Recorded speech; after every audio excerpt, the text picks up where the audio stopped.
Greetings everyone and welcome back to my channel, The Grim Reader. I am Kathy Grimm and I am here to tell you about the first set of my best of reads for 2022. Happy New Year, 2023. Oh my gosh, are we ready? So I'm going to talk to you about the books I rank from 20 to 1. So I have 20 books in order. And this will be talking about the books from 20 to 11, and then the top 10 will be another video. And just wanted to talk a little bit about my last video where I had talked about being a slow reader, which I definitely am. And I'm still reeling from seeing the high numbers of how many books other people have read, that Goodreads little insert that they make for us. But on the other hand, I've had really great feedback on that video, and I really welcome your comments and the fact that books are not fungible. You cannot really compare reading, for example, Miss Mackintosh, My Darling, over 1,000 pages of dense poetic prose with a lot of other things. And so that's one point, and that's definitely true. But then on the top of that, I still think I am a slow reader. So like, if I were to count how many I read in an hour, it's much less than what the people who are reading, you know, anything in the 3 digits. I'll never get to that in a year, I don't think. And to be honest, I'm okay with that. It's a little bit sad, but I really think, as you all have pointed out to me, it's about coming back to the enjoyment of the books. And I really do live with my books. So even though my count was just 35 for the whole year, I only read and listened to 35 books. And that's even splitting one that I'm going to count as one book for the top 10, but it's 3 in 1. That's okay. It's not great. It would be good if I really wish I could read about, on average, a book a week. That seems to be, that would fit what I want for myself. You know, I can read a book a week and then still live my life and do all the other things I want to do. 52 should be where I'm at. And I'm not there for reasons that I talked about in the other video. So coming in at 20, I have a tie. So, it's more than, so I have 2 books that I kind of see as the same. And the first one I want to talk briefly about is a recent listen, and it's The Haunting of Hill House by Shirley Jackson. My first foray into Shirley Jackson's work, and it was fine. The writing was fine. I don't think I'm a big horror person, and it all felt a little contrived, because that's what it was. It is contrived. It's contrived to evoke certain emotions, and it was quite well done for that. And the characterizations of the people were somewhat interesting, but somewhat not fleshed out. And it was really just about what was going on with this weird house, and it was quite well done, but it wasn't like, wow, I love this. I need to read more of this type of stuff. Definitely not. And it was a listen. And this is one where I didn't read along with the book. I don't have a copy of it. So anyway, that was my first 20 at place 20. The next one is also just an audiobook, and I was looking at a little bit of the backdrop of it. I don't know if I have it here. Yeah, it's N.K. Jemisin's 5th season, the first one in the Broken Earth trilogy. So this is an example. I don't hate science fiction, but I do have slight issues with genre. It's just kind of, I don't know why. But I really kind of like the idea, or I thought the idea of these I've forgotten how they were pronounced in the book, orogenes. So that there's a cast of people in this alternative universe that can control Teutonic energy, like the energy of the earth, to the point where they can, they control it, or they can be the cause of earthquakes is the main thing. But the problem is that it's a power that they don't always control, and so it can lead to if they get angry, imagine this, that if your anger would be able to cause an earthquake. What a fascinating premise. Absolutely fascinating, but also kind of quickly going into very deep moral issues. If a person's emotions can cause death at that level. To me, I was just sort of thinking about how they're kind of like Greek gods, or they're not really human anymore if they're like this. And so that's structured on these origins, and how that the power that they have needs to be harnessed and controlled, and so they need to learn to control it. So it's really kind of an interesting premise. And I mean, in retrospect, I probably did like it better than Haunting of Hill House. I thought the characterizations of, and so the way it's told is sort of, there's an interesting narrative structure to the book too, which is quite interesting. And it worked fairly well. And it held my interest, but I wasn't like, wow, this is so great. It was more like, oh, this is okay, we're moving along, and then, okay, this is happening, and it's fine. It's fine. And to me, I mean, one of the reasons why I think I read so few, these books, is that I really want them all to be more than just fine. I want them to be absolutely amazing. And most of them are. Most of the books I read are 5 stars. I mean, a lot of them are. And so this was like, it was okay and interesting, but not more and not less. So coming in, that was my number 20. I'm not going to talk that much about all of these. First real book here that was somewhat disappointing, because I just have such high hopes when I read Russian literature these days. Turgenev, my first Turgenev, Fathers and Sons. I was underwhelmed by this. Tell me if you've read Turgenev and what your opinions are, and if there's another Turgenev that I need to pick up and to get a better idea. The one thing that I liked about it is that it was a fairly quick read for a slow reader. But I almost like wanted it to be long, like Tolstoy. Like, they're supposed to be really long, right? Or Dostoevsky. And so this was sort of, it was about the middle classes, and the characters were, to be honest, it was one of the first books of last year, so it's not that clear in my memory. But as I recall, it was just fine. It was a just fine read. I think I gave it 4 stars. Coming in at 18, another interesting but not wow read, Cummins' The Juniper Tree, Barbara Cummins' The Juniper Tree. And it was actually kind of interesting. This took me a while, even though it's a fairly short book, but the story of Bella and her family and her life, so to speak, and her interactions with people. And she also struggles.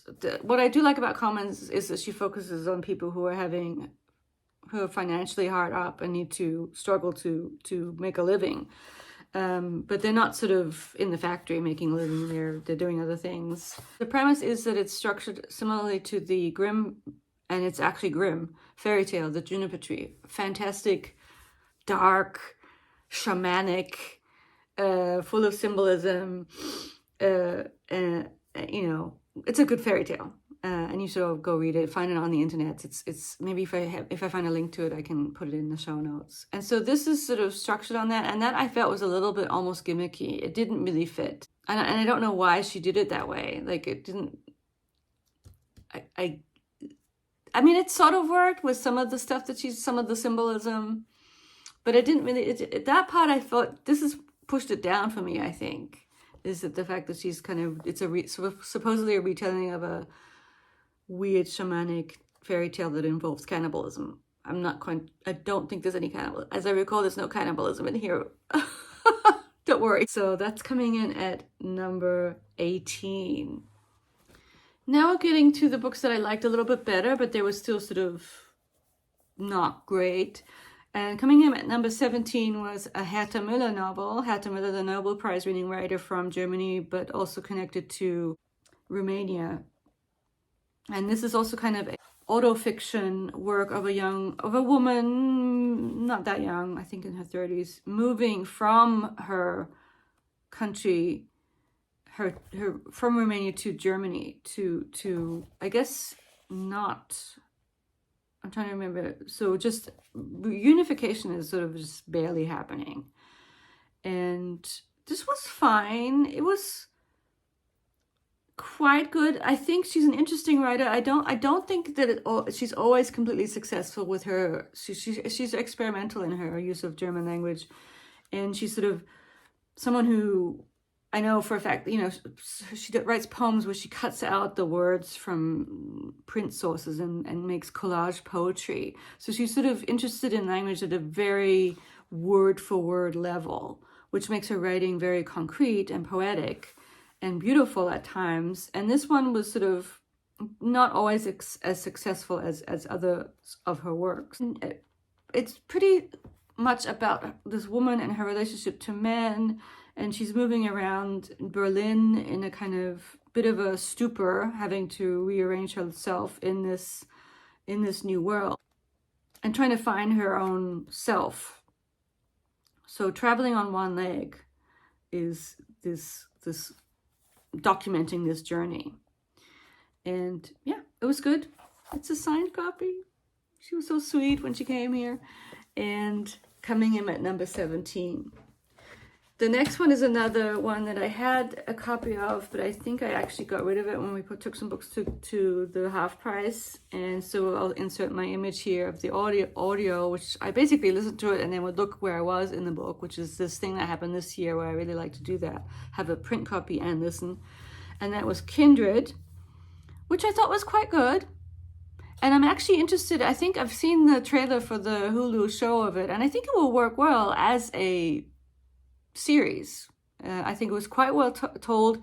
Not a lot of world building, although it's not really about world building, it's not fantasy, but minimal explanations as to why this time travel situation occurred.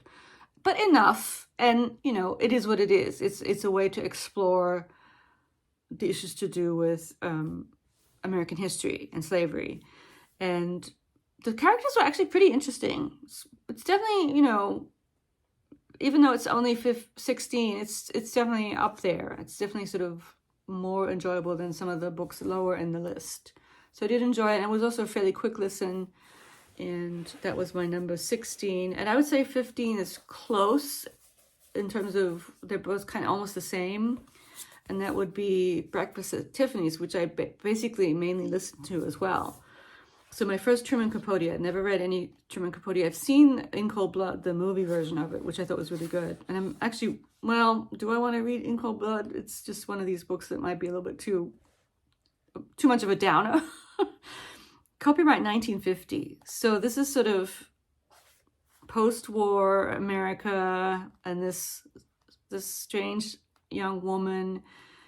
To me, I got echoes of Great Gatsby. So she's someone who's trying to run away from her past and her former life and reimagine herself as something completely different. And she's fairly successful at doing so. But then the past comes back to haunt her, of course.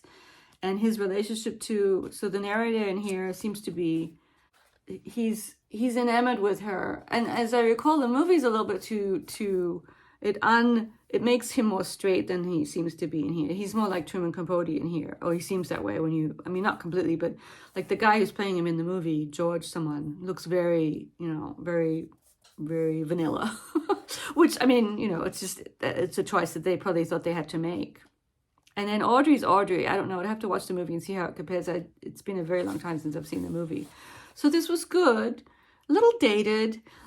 And also and I mentioned this when I talked to previously, because it's about eccentric people, I did have sort of flashbacks to reading The Recognitions, which if anyone, my viewers knows the book, this big thick book that also took me very many months to read, hones in on these wonderful, crazy party scenes. It's a bunch of eclectic, eccentric people doing eclectic, eccentric things for pages and pages and pages. And you kind of get a little bit of that in here too, I thought. So, yeah. That was my number 15. Now we're getting into books that I actually liked more. There's even a line. So I really did like this book, short novel by Susan Scarlett, who's the pseudonym for Noel Streatfeild. Basically, she's known for writing books about ballet dancing, young children's books about ballet dances. And so this is her romance. It's a romance set in the 30s, I think. So, you kind of get the sense of the movies. And it's model, so 1939. So these are people who are modeling, and this young woman is sort of discovered, and she's sort of not seen as such a great beauty in her family, but of course she has the chops to be a model because she's dark, she's not fair, she's very skinny, she's tall. So it's as if she's over this sort of diamond in the rough quality of this young woman, and she's very sweet. And her family, what I liked about here is you see more of her domestic family, and they're very sweet. They're very lower middle class, but you know, they're kind of like the family in Fortnight in September. And so when she interacts with her person who she's going to end up with, he's of a different class, but he has an affinity for the warmth of this family. And so I like this quite a bit. Slightly future Kathy coming in here to talk about the number 13 book that she forgot to discuss. So the book coming up at number 13, I don't have a copy, but I'll insert the picture here, was Crossroads by Jonathan Franzen, which I listened to. I have very, very clear memories because it was such a pretty long book. I was listening to it while wandering around Heidelberg, like going to the bakeries on Sunday and listening to it while I went for my walk.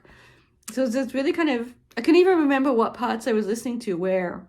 Like that was the part where he talks about the first marriage, or how he met his wife. Anyway, it's just so present in my memory. So it was a really good, strong listen. And I guess it's just not higher because there are other books that are more worthy. But it was definitely 5 stars for me. It's a strange book. The characters are so strange. They're sort of like, they don't quite seem realistic, but they're still interesting. And the pacing was quite well done. It definitely holds your interest and it goes off in all kinds of weird directions. And I'm intrigued by the fact that he's named it after the work of Dorothea's in Middlemarch's stupid husband, the one he's writing, The Key to All Mythologies. What a strange choice to name the first book of your trilogy after that fictional piece of fiction, or non-fiction, because it's the key to all mythologies. Strange. It's like Franzen's doing weird things with the 19th century. I guess Purity, which I had read, was connected to Dickens. So yeah, but it was a really good listen. Definitely higher than some of the ones below. And the other 2 that are going to be, I'll talk about in the next clip, which I've already filmed. They're just, I think they're more, they have more of a legacy. Yeah, Crossroads is still pretty new. It's like probably the newest book I've read on the list. It's the only one that came out recently. And so for that reason, I can't place it higher in terms of impact. So on me and in general, or importance, legacy type things. But I did want to come in and make sure that the top from 20 to 11 is complete. Now we come to work number 12. So these last 2 are almost 5-star reads. There's just something about them that they're not quite in the top league of my favorites of the year. This is probably one of the first books I read, The Leopard by Lampedusa. I'd heard a lot about it and I thought I would really love it. And it is very good. This overview of this family in the 1860s or 19th, but it's historical. It's looking back from the 1960s to the 1860s. And I think that's part of my problem with it, is that I really had an issue with, I thought that he didn't get away with the way he portrayed the women here was it seemed kind of condescending, but not in a way that you would sort of be okay with because it's written in the 19th century. You know, sometimes when you're even reading Trollope, whom I love, and I think he's really good with women, but there's still the sense of, you know, stuff that we wouldn't really say in the way now. And he doesn't, I don't know, I think he just, the condescension towards some of the female characters I thought and I put it in my Goodreads review in a better way. It wasn't just from within the book. It seemed to be sometimes connected to the author. I'm not entirely sure, but it was still very good. And I like the ending. And the real ending is there's this image of something to do with an animal that's just very memorable, very kind of one of these surreal moments that stays with you from reading books. And yeah, I'm having echoes of John Irving, something that happens in I think it's The World According to Garp. Something happens to the dog. Don't they get the dog taxonomy the dog? I think they do. Anyway, it's sort of one of these weird things that just sticks in your head. And then the last scene of this is one of those. So for that reason, read the book. And it's almost a 5-star. It was very good. And also, I remember he was good at setting, like it takes place in Sicily mainly, and the description of the house. I always imagine Sicily is very, very hot. And of course, now I'm kind of influenced from watching White Lotus, which took place in Sicily. And they did a really good job of capturing that atmosphere of lazy, hot days and, the kind of holiday aspect of Sicily. Interesting place. Anyway, I would recommend this. This is really quite good. I mean, the writing's quite strong. And it's, of course, we're reading it in translation. Let me get the name of the translator. My edition was Archibald Colquhoun. Colquhoun. Colquhoun. Colquhoun. Don't know anything about him, except that he's able to translate this book. So that was my number 12. And now we have the number 11. 5 stars, 4 stars. And that is Thomas Bernhard's Wittgenstein's Nephew, which I did do a quite sort of overview of Bernhard and how I didn't really understand where he was coming from with his writing. It's very cynical, it's very condescending, it's very kind of weird. Even the friendship, it's like he likes him because he's Wittgenstein's nephew and he comes from a rich family. Like, that's the reason to like someone. But they have an affinity. They like the same things, and he likes that he's very cynical too. And they have this illness connection. That's how they meet. They meet in the two twin sanatoriums. One for things to do with tuberculosis or lung stuff, and the other to do with mental issues. And the writing's crazy but good. Very sort of honing in on things by revisiting them in a kind of interesting way. And as I recall, his sentences are extremely long and involve a lot of repetition. So he's sort of doing something. He's trying to make something happen through his writing. And so why is it only at number 11 is the question, if it's so great. And I think it's to do with, so it's as if all of Bernhard seems to be infused with this hatred of his country that he's from, his cultural background, but yet he is so much a part of that cultural background. And he's very dismissive of the literary prize scene, which is quite active in Austria, and he is given prizes. There's a great scene in here, but it's also kind of silly where he feels like he's going to be mobbed by people because of the speech he gives. And he was very sort of dismissive in some of the speeches. And even beyond his death, he stipulated that none of his works should be ever performed in Austria. Or anyway, he's very strange, and it's to do with, the past. But it's as if it's a bit narrow, or it's a bit of a one-trick pony situation. Is that he's just coming from this place of dissatisfaction and unhappiness and creating this wonderful prose, for sure, but I'm not quite sure that's enough for me. And maybe it's just because, I'm an outsider to the whole Austrian thing. I'm an outsider to the German thing, even though I'm German. Because I didn't grow up there for my whole life. I'm not completely German. I'm a fake German. I'm a imposter syndrome when it comes to my Germanness. But yet I teach German, and I'm a German. It's the only citizenship that I have. So complicated. So Austria to me is even more foreign. I've never been to Vienna. Oh my gosh, I need to go.